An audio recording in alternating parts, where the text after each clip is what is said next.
감사드립니다. 우리 옆에 계신 분들하고 인사하시겠습니다. 사랑합니다. 축복합니다.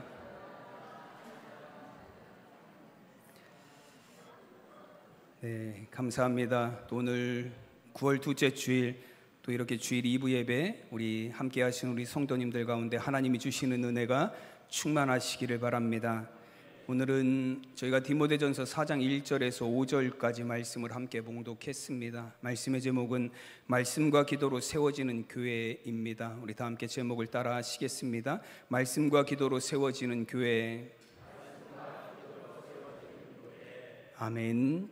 여러분, 솔로몬은 성전을 짓고 이제 그 성전 앞에다가 두 개의 기둥을 세웠습니다. 그리고 그 두 개의 기둥을 야긴과 보아스라고 지었어요. 그 의미는 어떻죠? 야긴은 그가 세우신다, 보아스는 그에게 능력이 있다라는 그런 의미예요. 우리는 지금도 그 처음 예루살렘에 처음으로 지어진 성전을 우리는 어떤 성전이라고 부르냐면 지금도 우리는 솔로몬 성전이라고 불러요. 솔로몬이 지었기 때문에 그 성전은 솔로몬 성전이라고 부릅니다. 근데 여러분, 이 솔로몬이 성전을 짓고 두 기둥을 세워 놓은 것을 보면 솔로몬은 그 성전이 자신의 이름으로 불리우는 걸 그렇게 원하지 않았던 것 같아요. 이 성전 앞에 세워진 두 기둥은 기둥으로서의 기능적 역할은 하나도 하지 못합니다. 왜냐하면 기둥들은 다 어디에 있어야죠? 원래 있으려면 건물 안에 있으면서 건물을 받치는 역할을 해야 돼요. 근데 솔로몬이 세운 이 두 기둥은 건물 앞에 있습니다. 건물 앞에 있어서 위에 받치는 게 하나도 없어요. 어떤 의미로 이 기둥을 세워냐면 이 기둥은 상징이 되게 하기 위해서 세워놓은 거예요. 이 성전의 상징이 되게 하기 위해서, 이 기둥을 통해서 성전의 어떤 상징이 되게 하기 위해서 세운 거죠. 이 성전은 내가 세운 게 아니라, 내 능력으로 세운 게 아니라 하나님이 세우셨다는 걸 보여주기 위함이에요. 이 성전은 내가 지키는 게 아니라, 사람의 힘으로 지켜내는 게 아니라 하나님이 지키시고 하나님의 능력으로 지켜주신다라는 걸 의미하기 위해서 하나님의 성전 앞에 두 개의 기둥을 세웠습니다. 어찌 보면 솔로몬이 자신의 이름을 나타내기 위해서였다라면 두 개의 기둥을 세우고 거기에다 누구의 이름을 세워야죠? 자기의 이름을 기록하는 것이 옳죠. 이 기둥은 솔로몬이라 하고 이 기둥은 아버지의 이름을 넣어서 다윗이라 하겠다. 그래서 이 하나님의 성전은 다윗이 준비하고 솔로몬이 지었다, 후세에 그렇게 남겨야 자기의 이름을 남기는 일이 되지 않겠습니까? 근데 솔로몬은 그렇게 하지 않았어요. 제가 어릴 때 저희 교회 앞에 그 세면 블록으로 이렇게 교회를 포장한 적이 있어요. 교회 앞에를. 근데 제가 뭘 했냐면 거기 구석에 가서 제 이름을 써놨어요. 시멘트가 굳기 전에 이름을 새길 수 있잖아요. 거기다가 1990 몇 년 몇 월 며칠 박승남 해서 이렇게 쬐끄맣게 이름을 적어놓은 적이 있습니다. 왜냐하면 사람들은 자신의 흔적을 남기고 싶어요. 여러분, 솔로몬이 하나님의 성전을 짓고 아버지도 하지 못했던 일이잖아요. 얼마나 위대한 일을 했습니까? 거기에 자신의 흔적을 남기고 싶지 않겠습니까? 그 사람도. 근데 여러분, 그런 욕심을 내려놓고 두 기둥을 세우고 거기에 뭘 남기는 거예요? 하나님이 세우셨고 하나님의 능력으로 지켜진다라는, 여러분, 두 기둥을 세웠습니다. 여러분, 이 솔로몬의 성전뿐만 아니라 오늘날 하나님의 교회에도 이런 교회를 세우고 교회를 지키는 두 가지의 기둥이 있습니다. 그걸 오늘 말씀에서는 두 가지의 기둥을 뭐라고 말씀하시냐면 하나님의 말씀과 성도의 기도예요. 여러분, 교회를 세우는, 또 교회를 지키는 두 가지의 가장 큰 기둥은 하나님의 말씀과 성도의 기도입니다. 그래서 오늘 4절과 5절 말씀에 보면 하나님께서 지으신 모든 것이 선함에 감사함으로 받으면 버릴 것이 없나니 하나님의 말씀과 기도로 거룩하여 짐이라 말씀합니다. 여러분, 무엇으로 거룩하여지냐면 말씀을 통해서, 기도를 통해서 거룩해진다라는 거예요. 하나님의 교회가 세상과 구별되어서 교회다운 모습을 갖추기 위해 필요한 것이 무엇이냐? 하나님의 말씀과 기도라는 거예요. 성도들이 신앙생활을 통해서 거룩하고 구별된 삶으로 하나님 앞에 영광을 올려드리는 삶이 되기 위해서 필요한 것이 무엇이냐? 하나님의 말씀과 기도라는 거예요. 그 말씀이라는 기둥과 기도라는 기둥이 하나님의 교회를 거룩하게 하고 하나님의 백성들을 거룩하게 하는 힘이 된다라고 말씀합니다. 여러분, 이 디모데 전서는 사도 바울이 그의 제자이자 아들같이 여겼던 디모데에게 보낸 편지입니다. 이때 디모데는 에베소 교회에서 목회하고 있을 때요, 에베소 교회에서 교회를 관리하는 목회자로서 성도들을 양육하고 있었습니다. 그때 사도 바울이 디모데에게 목회적인 권면을 보낸 편지가 이 디모데 전서예요. 여러분, 이 당시 디모데가 목회하고 있던 에베소 교회는 그 거짓 선지자들과 거짓 교사들의 가르침이 많이 있던 교회입니다. 그래서 성도들을 미혹하고 성도들을 무너지게 만드는 거짓 교훈들이 교회 안에 많이 있었습니다. 여러분, 사도행전 20장에 보면 실제로 사도 바울이 그 3차 전도 여행을 마치고 돌아가면서 이 에베소 교회 장로들을 밀레도라는 지역으로 불러와요. 사도 바울이 에베소까지 들어가기는 어려우니까 밀레도에 들렀을 때 거기에서 에베소 교회 지도자들을 불러냅니다. 불러내서 이제 거기서 에베소 교회를 위한 권면의 말들을 해요. 어떤 말들을 하냐면 이런 말들을 합니다. 사도행전 20장 29절에서 30절에 보면, 내가 떠난 후에 사나운 이리가 여러분에게 들어와서 그 양떼를 아끼지 아니하며 또한 여러분 중에서 제자들을 끌어 자기를 따르게 하려고 어그러진 말을 하는 자들이 일어날 줄을 내가 아노라 말합니다. 여러분, 어떤 이야기를 하냐면 내가 떠난 후에 사나운 늑대 같은 사람들이 와서 어그러진 말을 할 거다라는 거예요. 어그러진 말이 어떤 의미를 갖고 있냐면 진리를 벗어난 말들, 거짓된 말들이라는 거예요. 자기를 따르는 사람들을 만들려고 늑대 같은 사람들이 교회 안에 들어와서 거짓말로, 그럴듯한 말로, 진리와 전혀 상관없는 말들로 사람들을 꼬셔내서 자기 사람들을 만들 거라는 거예요. 미혹하고 유혹해서 그들이 무너지게 만들 거다라는 이야기입니다. 여러분, 사도 바울은 이런 이야기를 에베소 교회 안에 있었던 거짓 교사들과 거짓 가르침에 대해서 이렇게 경고를 해요. 그리고 오늘 디모데전서에서는 뭐라고 이야기하는 거예요? 그런 거짓된 가르침들을 이겨낼 수 있는 힘이 무엇이냐라는 거예요. 그런 거짓된 교훈과 가르침 속에서도 성도들이 하나님의 교회가 거룩함을 지켜낼 수 있는 힘이 무엇이냐라는 거예요. 하나님의 말씀과 기도로 거룩하여 짐이라 말씀합니다. 말씀과 기도가 있어야 우리가, 여러분, 세상의 여러 가지 거짓된 가르침에, 세상의 여러 가지 거짓된 미혹에 흔들리지 않을 수 있는, 여러분, 믿음을 굳건하게 세우는 성도들이 될 줄로 믿습니다. 여러분, 사도행전 20장에서 그 사나운 이리와 같은 그 성도들을 삼키려는 자들이 있을 거다라고 말하면서 사도 바울은 또 에베소 교회 장로들을 향해서 이런 말을 합니다. 사도행전 20장 32절 말씀에 보면, 지금 내가 여러분을 주와 그 은혜의 말씀에 부탁하노니 그 말씀이 여러분을 능히 든든히 세우사 거룩하게 하심을 입은 모든 자 가운데 기업이 있게 하시리라 말씀합니다. 여러분, 바울은 누구한테 에베소 교회를 부탁해요? 하나님의 말씀, 하나님의 그 은혜의 말씀에 내가 여러분들을 부탁한다라고 기도합니다. 여러분, 부탁하다라는 표현은 어떤 의미를 갖고 있냐면 하나님의 말씀에 여러분을 맡깁니다라는 표현이에요. 사나운 이리 같은 사람들이 들어와서 성도들을 미혹하고 거짓말로 성도들을 끌어서 자기 사람들을 만들려고 하고 성도들을 분열하게 만들 때에도 당신들이 하나님의 말씀 위에만 든든히 세워져 있다면 흔들리지 않을 것이다라는 거예요. 그래서 나는 사나운 이리 같은 사람들이 당신들에게 들어갈 것 알지만 걱정하지 않습니다. 왜냐하면 하나님의 말씀이 당신들 가운데, 너희 가운데 있기 때문입니다. 여러분, 그런 고백을 바울이 하고 있는 거예요. 여러분, 우리의 믿음을, 여러분, 세상의 여러 가지 유혹으로부터, 세상의 여러 가지 시련으로부터, 세상의 여러 가지 어려움 가운데 우리의 믿음을 지킬 수 있는 힘이 어디로부터 옵니까? 하나님의 말씀으로부터 오는 거예요. 여러분, 교회는, 하나님이 세우신 교회는 말씀으로 든든히 세워져 가는 줄로 믿습니다. 그가 세우신다라는 약인이라는 기둥에 담겨져 있는 의미가 그거예요. 말씀으로 하나님의 교회를 세우시고 말씀으로 하나님의 교회를 지켜주시는 줄로 믿습니다. 하나님의 말씀은 교회를 세우는 기초가 됩니다. 예수 그리스도를 믿는 신앙의 공동체인 교회는 말씀 위에 세워져 나가는 공동체입니다.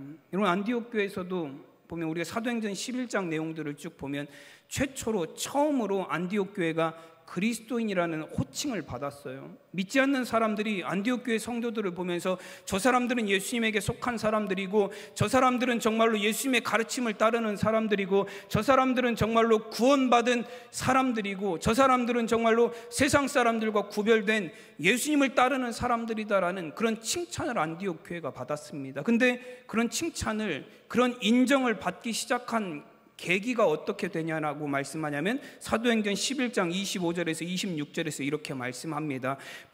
바나바와 사울을 찾으러 가서 다소에 가서 만남에 안디옥에 데리고 와서 둘이 교회에 1년간 모여 있어 큰 무리를 가르쳤고, 제자들이 안디옥에서 비로소 그리스도인이라 일컬음을 받게 되었더라 말씀합니다. 여러분, 언제부터 이 안디옥 교회에 있는 사람들이 그리스도인이라고 불리움 받기 시작했어요? 교회에 1년간 모여 있어 큰 무리를 가르쳤고 라고 말씀합니다.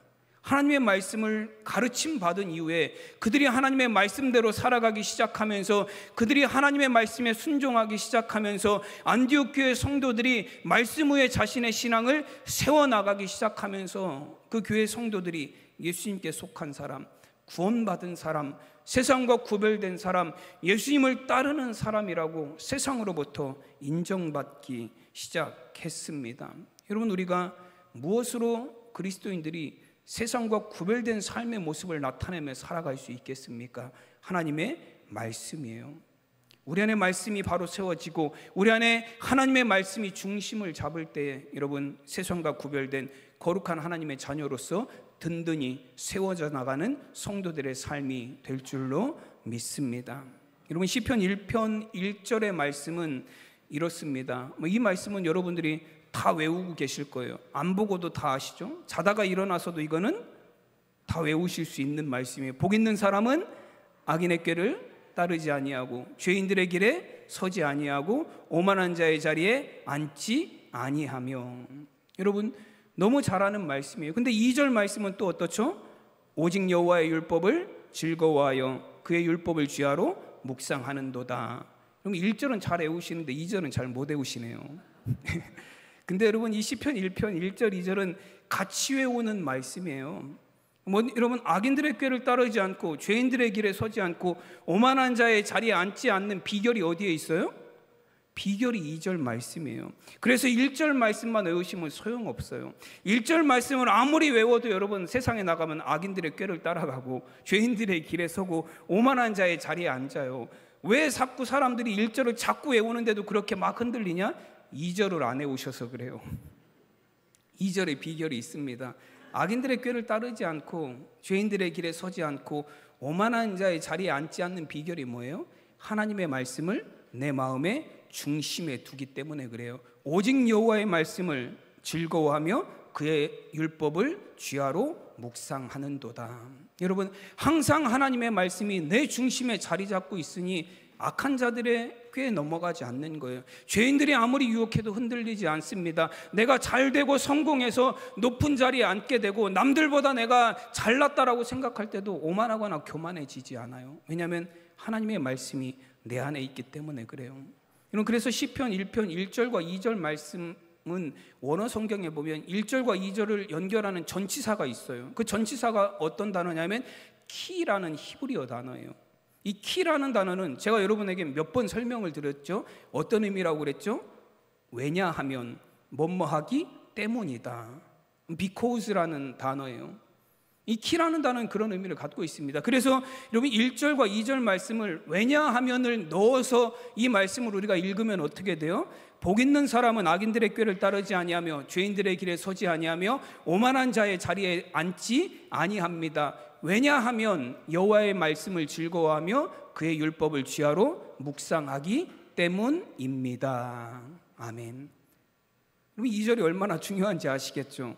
1절만 중요한 게 아니라 2절도 중요해요. 어떻게 우리가 악인들의 꾀를 이겨내며 죄인들의 길에 서는 유혹을 우리가 물리칠 수 있으며 오만하고 교만해질 때 내 마음의 중심을 잡을 수 있겠느냐라는 거예요. 하나님의 말씀이 우리의 삶의 중심에 있을 때, 내가 그 하나님의 말씀을 기준 삼아 살아갈 때 여러분, 우리가 흔들리지 아니하는 삶을 살아갈 수 있습니다. 여러분, 근데 오늘날 이 시대는 그 말씀을 중심에 두지 않는 성도들이 많은 시대를 살아가고 있어요. 여러분, 아모스 선지자가 아모스 8장 11절에서 이런 경고를 하죠. 주 여호와의 말씀이니라. 보라, 날이 이를지라 내가 기근을 땅에 보내리니 양식이 없어 주림이 아니요 물이 없어 가람이 아니요 여호와의 말씀을 듣지 못한 기갈이라 말씀합니다. 여러분, 이 아프리카 부시맨들은 그 산족이라고 부르죠. 그 부시맨들이 유명해진 게 어떤 영화에서 하늘에서 콜라병이 떨어지는 부시맨이 그걸 줍고 이제 뭐 그거 가지고 좀 일이 일어나는 영화가 예전에 나와서 부시맨들이 많이 알려지기 시작했죠. 키가 한 150 정도밖에 안 되는 그 단신 부족들이에요. 이 부시맨들에게는 두 가지 배고픔이 있대요. 리틀 헝거라 그래서 그 자그마한 배고픔, 약간의 배고픔, 그건 뭐로 해결할 수 있는 배고픔이냐면 사냥으로 해결할 수 있는 배고픔이래요. 배고플 때 나가서 뭐 짐승을 잡아오고 뭐 가서 뭐 감자 캐오고, 그래서 그거 먹어서 해결할 수 있는 배고픔을 리틀 헝거라고 그럽니다. 근데 여러분, 큰 배고픔이 있어요. 이 사람들의 표현에 의하면 그레이트 헝거라고 큰 배고픔이 있습니다. 그건 사냥으로 해결할 수 없는 배고픔이래요. 여러분, 우리 인생에도 보면 그런 배고픔이 있지 않습니까? 먹어서 채울 수 있는 배고픔이 있지만 아무리 먹어도 채워지지 않은 인생의 기근이 있고 기갈이 있다라는 거예요. 여러분, 그런 배고픔이 어디에서 오는 거냐면 우리의 영혼의 주림으로 말미암아 그런 배고픔들이 있다라는 거예요. 아모스 선지자는 그것에 대해서 정확하게 진단을 합니다. 못 먹어서 배고픈 게 아니라, 마시지 못해서 배고픈 게 아니라, 하나님의 말씀이 그 안에 들어가지 않아서 생명의 양식이 그 영혼에 공급되지 않으니 영혼이 줄이고 목마르다라는 걸로 표현하는 거예요. 그럼 지금 우리가 이런 시대를 살고 있지 않습니까? 못 먹어서 배고프신 분 계신가요? 우리 전도사님 결혼해서 있다가 나가실 때 다 떡도 하나씩 드려요. 배고픈 건 그거 먹고, 여러분 정말로 못 먹어서 배고픈 건 떡 먹고 밥 먹고, 요즘은 풍성한 시대를 살고 있잖아요. 여러분, 그런 이 시대를 우리가 살아가고 있는데도 주변에 수많은 사람들이 주림을, 여러분 배고픔 때문에 정말로 갈급한 영혼들이 많이 있어요. 육신의 배고픔이 아니라 영혼의 주림으로 말미암아서 어려움을 겪고 있는 수많은 우리의 이웃들이 있습니다. 여러분, 이게 우리에게 정말로 큰 고난이고 큰 문제예요. 이제는 못 먹어서 배고파 죽는 사람들을 위한 고난이 아니라 우리가 정말로 심각하게 생각해야 될 문제는 영혼의 주림으로 말미암아서 그 영혼이 병들어가고 피폐해져가는 그 수많은 영혼들을 위한, 여러분, 기도가 우리에게 반드시 필요할 줄로 믿습니다. 그런 시대가 왔다라는 거예요. 예수님께서도 그렇게 말씀하시잖아요. 마태복음 24장에 보면 예수님께서 그 마지막 때의 재난의 징조에 대해서 이야기합니다. 마지막 때에 이런 일이 일어날 것이다 라고 이야기해요. 가짜 그리스도가 나타나서 많은 사람들을 미혹하게 될 것이다. 나라와 나라가 대적을 하고 민족이 민족을 대적을 하며 각처에서 기근과 지진이 일어날 것이다 라는 얘기를 하셨어요. 그리고 나서 예수님이 마지막에 이런 말씀을 하셨습니다. 마태복음 24장 12절에 보면 불법이 성함으로 사람의 사랑이 식어지리라 말합니다. 그럼 불법이 성하다라는 게 어떤 의미예요?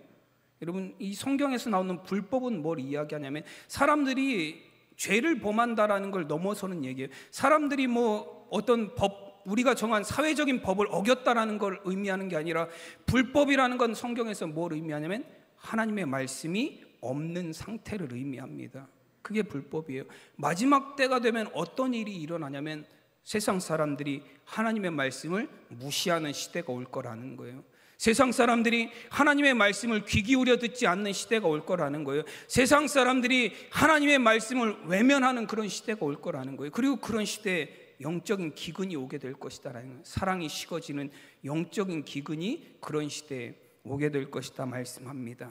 여러분, 그리고 예수님이 마지막으로 이어서 이런 말씀도 하세요. 마태복음 25장 13절에 보면 그러나 끝까지 견디는 자는 구원을 얻으리라 말씀하셨습니다. 끝까지 견디는 자는 구원을 얻으리라. 여러분, 이 말씀에서 끝까지 견딘다라는 표현이 어떤 단어를 헬라어에서 사용하냐면 후포메노라는 단어를 사용해요. 후포는 아래라는 의미, 전치사 언더입니다. 그래서 아래에서라는 의미를 갖고 있어요. 메노는 어떤 의미를 갖고 있냐면, 여러분, 머물다 혹은 거기에서 머무르다, 그리고 끝까지 남아있다, 꼭 붙어 있다, 그런 의미를 갖고 있어요. 여러분, 결국에는 끝까지 견딘다라는 게 어떤 의미예요? 아래에서 끝까지 머문다라는 거예요. 어디 아래에서요? 하나님의 말씀 아래에서. 불법이 성한 그 시대에, 사람들이 하나님의 말씀을 무시하는 그 시대에, 사람들이 하나님의 말씀을 외면하는 그 시대에도 하나님의 말씀 아래에서 끝까지 머물러 있는 자들 구원을 얻게 될 것이라 말씀하셨습니다.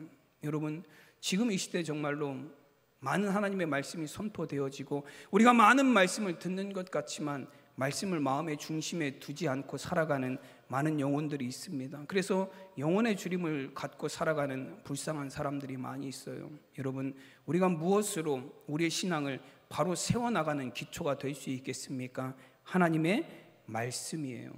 여러분, 그 말씀이 우리의 신앙을 세워가고 우리의 교회를 세워나가는 기초가 되는 줄로 믿습니다. 하나님의 말씀을 사모하고 말씀을 가까이 하는 성도님들이 되시기를 바랍니다. 제가 이런 글을 봤어요. 샌프란시스코의 한 호텔에서, 스탠퍼드 호텔이라는 호텔에서 방마다 성경을 놔뒀대요. 방마다 이제 거기 가보면 그 호텔이나 모텔 같은데 그 성경이 있어요. 그 홀리바이블이 거기에 꼭 있습니다. 근데 15년간 단 한 권도 안 없어졌대요. 근데 어느 날 이 호텔에서 이제는 성경 말고 그 영어 사전도 같이 두었대요. 영어 사전도 같이 두었더니 한 달 사이에 14권이 없어졌대요. 성경은 15년간 한 권도 안 없어졌는데 영어 사전은 한 달 만에 14권이 없어졌대요. 그러면서 그 기사에 뭐라고 되어 있냐면 하나님의 말씀에는 관심이 없는 시대, 그리고 사람의 말에만 관심을 가진 시대라고 그렇게 표현하고 있습니다. 지금 우리가 그런 시대를 살아가고 있지 않습니까? 하나님의 말씀에는 관심이 없고 사람의 말에만 관심을 기울이는 이 시대, 여러분 정말로 우리가 하나님의 말씀이 우리의 삶 가운데 회복이 되어야 될 줄로 믿습니다. 그 말씀이 우리의 삶 가운데 우리 신앙을 세우고 교회를 세우고 가정을 세워나가는 기반으로 삼을 수 있는 우리 성도님들 되시기를 간절히 축원합니다.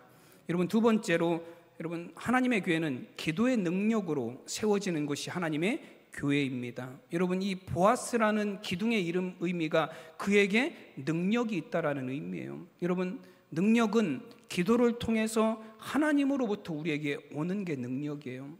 우리에게 능력이 있는 게 아니라 능력은 하나님께 있습니다. 그리고 우리의 기도는 어떤 통로가 되는 거예요? 하나님의 능력이 우리에게 임하는 통로가 되는 거예요. 그래서 여러분, 헨리 포드, 자동차를 발견한 헨리 포드에게 당신의 두 손으로 한 일 중에 가장 위대한 일이 무엇입니까? 라고 물었을 때 사람들은 뭘 기대했냐면 자동차를 발명한 것입니다 라고 대답하길 기대했죠. 근데 헨리 포드는 뭐라고 얘기했죠? 내 이 두 손으로 한 가장 위대한 일은 하나님 앞에 기도한 일이다 라고 대답했어요.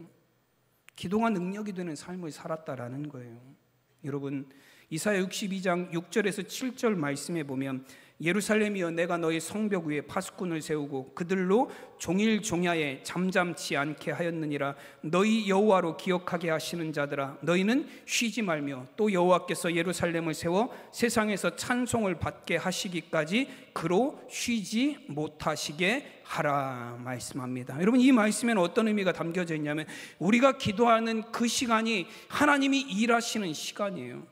그러니 너희는 기도를 쉬지 말고, 그래서 하나님이 쉬시지 않도록, 하나님이 계속해서 일을 하시도록 너희도 계속 기도하라, 그렇게 말합니다. 여러분, 내가 일할 때는, 내 손으로 일할 때는 내 능력으로 하는 일이지만 내가 기도할 때는 누구의 능력으로 하는 거예요? 하나님의 능력이 임하는 거예요. 여러분, 내가 하는 게 나을까요? 하나님이 하시는 게 나을까요? 내가 하는 게 나아요? 하나님이 하시는 게 훨씬 낫잖아요. 마가복음 9장에는 한 가지 사건이 기록이 되어 있어요. 예수님께서 베드로와 야고보와 요한을 데리고 변화산에 올라가셨다가 내려오셨습니다. 내려왔더니 제자들이 그 서기관들과 함께 논쟁하고 있어요. 막 시끄럽게 서로 다투고 있어요. 그래서 예수님이 오셔서 뭐 때문에 그렇게 다투냐라고 얘기했더니 한 남자가 와서 이런 얘기를 합니다. 주님, 제 아들이 귀신이 들려서 자꾸 막 불로 뛰어들려고 그러고 막 땅바닥에 굴러다니고 거품을 물고 얘가 막 얼굴이 새파래지고 다 죽을 것 같아요. 그래서 내가 예수님의 제자들에게 좀 내 아들에게 들린 귀신을 좀 쫓아내달라고 데리고 왔더니 제자들이 아무것도 하지 못합니다. 그래서 이제 그 일로 이제 서기관들하고 사람들하고 막 논쟁이 붙은 거예요. 너는 예수님은 능력을 행하시는데 너희는 왜 귀신도 못 내쫓냐 해가면서 막 그런 논쟁이 있었겠죠. 그래서 예수님이 뭐 제자들을 향해서 믿음이 적은 자들아 해가면서 좀 이렇게 혼내신 다음에 그 아들의 귀신을 쫓아내셨어요. 내가 너에게 명하노니 이 아이에게서 떠나서 다시는 돌아오지 말라. 그래서 그 자리에서 귀신이 나가고 이 아이가 나섰습니다. 그리고 난 이후에 제자들과 예수님이 이제 그 자리를 떠나셔서 집으로 들어갔어요. 집에 들어가서 제자들이 예수님께 조용히 물었어요. 마가복음 9장 28절에 보면 집에 들어가시며 제자들이 조용히 묻자오되 우리는 어찌하여 능히 그 귀신을 쫓아내지 못하였나이까? 라고 묻습니다. 예수님은 하셨는데 왜 우리는 못하죠? 예수님은 그 귀신을 쫓아내셨는데 왜 우리는 그런 능력을 행할 수가 없습니까? 그때 여러분 예수님이 뭐라고 대답하셨죠? 이르시되 기도 외에 다른 것으로는 이런 종류가 나갈 수 없느니라 하시니라. 아멘. 여러분, 이런 귀신을 쫓아내는 능력은 기도 외에는 없다라는 거예요. 여러분, 기도한다라는 건 뭘 의미해요? 하나님의 능력이 임하셔야 그 귀신이 나가지 사람의 능력과 힘으로는 도저히 되지 않는 일이다라는 거예요. 너희들이 왜 능력을 행하지 못하느냐? 기도하지 않기 때문이다라고 예수님 말씀하신 거예요. 여러분, 저는 이제 성원교회에 부임한 지 2년이 아직 안 됐습니다. 이제 한 달 남았어요. 2년 되는 데는. 뭐 시간이 정말로 빨리 지나갔죠? 아닌가요? 네. 2년이 됐어요. 근데 2년 동안 있으면서 제가 이제 우리 성원교회를 파악한 특징 중에 하나가 있습니다. 우리 성도님들이 기도를 사모하시는 분들이 많아요. 그래서 저에게 기도 부탁을 많이 하십니다. 그래서 안수 기도해 주세요 목사님, 기도해 주세요 목사님, 이런 일이 있는데 기도해 주세요 목사님, 기도를 많이 부탁하세요. 그리고 또한 기도를 그렇게 사모하시는 만큼 기도에 대한 응답도 많이 받으셨어요. 그래서 가끔 인사 치레로 목사님 기도해 주셔서 잘 됐습니다. 기도해 주셔서 건강해졌습니다. 기도해 주셔서 정말로 문제가 해결이 되었습니다. 그렇게 이렇게 인사하시는 분들도 있어요. 근데 여러분, 제가 그 인사를 들을 때마다 제가 열심히 기도한 것보다 여러분 더 큰 이유가 있어서 응답이 된 거예요. 더 큰 이유가 뭐죠? 기도를 부탁하는 성도님들의 믿음이에요. 여러분, 기도를 부탁한다는 것 자체가 어떤 마음을 갖고 있다라는 거예요? 어떤 믿음을 갖고 있다는 거죠? 내가 기도하고 또 목사님이 기도하고 성도들이 함께 중보하는 기도를 하나님이 들으신다라는 믿음이 있기 때문에 그래요. 믿음이 있으니까 기도 부탁도 하는 것 아니겠습니까? 믿음이 있으니까 기도를 요청하는 거예요. 여러분, 이미 부탁한 그 순간부터 하나님은 그 기도를 들으시고 응답하시기 위해서 일하고 계신 줄로 믿습니다. 가끔은 저도 이제 사람인지라 어떤 성도님들이 기도 부탁하셨는데 깜빡하고 까먹을 때가 있어요. 자주는 아니에요. 아주 가끔 1000번에 한 번 정도? 네. 까먹을 때가 있습니다. 그렇게 까맣게 잊고 지났는데 어느 날 갑자기 그분이 오셔서 목사님 기도해 주셔서 문제가 잘 해결됐습니다. 그렇게 얘기하세요. 그러면 그때서야 기도 부탁하셨었지. 그러면 아이고 권사님 잘 해결되셨다니 다행이에요. 계속 기도하겠습니다. 네. 그렇게 대답을 합니다. 그러면서도 제가 하는 생각은 뭐냐면 나는 깜빡 잊을지 몰라도 누구는 잊지 않으신다는 거예요. 하나님은 결코 잊지 않으세요. 그럼 목사는 깜빡 잊을 수 있지만 하나님은 결코 우리의 기도를 잊지 않으시는 분이신 줄로 믿습니다. 여러분, 기도가 하나님의 능력이 우리의 삶 가운데 임하는 통로예요. 그래서 우리의 신앙이 하나님의 교회가 온전히 세워지는데 반드시 기도가 있어야 될 줄로 믿습니다. 그럼 에베소서 6장 10절에서 18절까지 말씀에서도 이제 사도 바울이 에베소서 성도들에게 권면을 하잖아요. 에베소 교회 성도들에게 권면을 하면서 영적 전쟁에 대해서 이야기합니다. 왜냐하면 거긴 거짓 선지자들, 거짓 교사들, 여러분 거짓 영들이 자리 잡고 있기 때문에 영적 싸움을 해야 돼요. 그래서 하나님의 전신갑주를 이야기합니다. 뭐 진리의 허리띠를 띠고 의의 흉배를 차고 복음이 준비한 신발을 신고 그다음에 구원의 투구를 쓰고 믿음의 방패를 잡고 그다음에 성령의 검으로 무장하라. 하나님의 전신갑주를 입으라고 말합니다. 그리고 나서 에베소서 6장 18절에서 19절에서 마지막으로 뭐라고 이야기하냐면 사도 바울이 이렇게 이야기합니다. 모든 기도와 간구를 하되 항상 성령 안에서 기도하고 이를 위하여 깨어 기도하기를 힘쓰며 여러 성도를 위하여 구하라. 또 나를 위하여 구할 것은 내게 말씀을 주사 나로 입을 열어 복음의 비밀을 담대히 알리게 하옵소서 할 것이니 라고 말합니다. 여러분, 하나님의 전신갑주를 잘 무장하고 바울은 뭐 하라고 그래요? 깨어서 기도하라고 이야기합니다. 여러분, 실제로 그렇잖아요. 전쟁이 나서 내가 전쟁에 나가려고 갑옷도 입고 칼도 차고 투구도 쓰고 신발도 잘 신고 준비했어요. 근데 졸려서 잠깐 앉아서 잤어요. 네. 그럼 전쟁이 어떻게 될 것 같으세요? 내가 잠깐 잠든 사이에 적들이 들어와서 잘 무장하고 있는 나를 찌르고 가겠죠. 그럼 아무리 잘 무장해도 무슨 소용이에요? 아무 소용이 없는 거예요. 아무리 잘 무장해도 잠들어 버리면 그 잘 무장한 게 전신갑주를 꼼꼼하게 다 챙겨 입은 게 무슨 소용이 있습니까? 깨어 있어야 되죠. 성도를 깨어 있게 하는 능력은 뭐예요? 기도예요. 여러분, 기도함으로 말미암아 우리의 영혼이 깨어 있는 줄로 믿습니다. 그리고 정말로 이 영적 전쟁에서 우리의 신앙을 지켜나갈 힘이 되고 능력이 되어 주시는 줄로 믿습니다. 여러분, 하나님의 교회는, 여러분, 성도들의 신앙은 세상 다른 것으로 세워지는 게 아니에요. 큰 두 기둥은 하나님의 말씀과 기도입니다. 여러분, 말씀으로 세워지고 기도의 능력으로 신앙을 지키는 우리 성은교회 모든 성도들, 우리 교회가 될 수 있기를 간절히 축원합니다. 기도하겠습니다. 하나님의 은혜와 사랑을 감사드립니다. 하나님, 세우신 귀한 교회를 기억하여 주시고, 하나님, 우리 성도들의 신앙생활을 늘 돌보아 주시옵소서. 하나님, 우리의 신앙을 세우고 우리의 교회를 지키는 두 가지 기둥은 하나님의 말씀과 기도인 줄로 믿습니다. 우리 사랑하는 성도들 늘 말씀에 깨어있는 삶이 되게 하시고, 기도함으로 그 영혼이 깨어있는 우리 성도들의 삶이 되게 하여 주시옵소서. 말씀과 기도로 교회를 든든히 세워나가는 우리 성도들이 될 수 있도록 주님 축복하여 주시옵소서. 감사하며 우리 주 예수 그리스도의 이름으로 기도드리옵나이다. 아멘.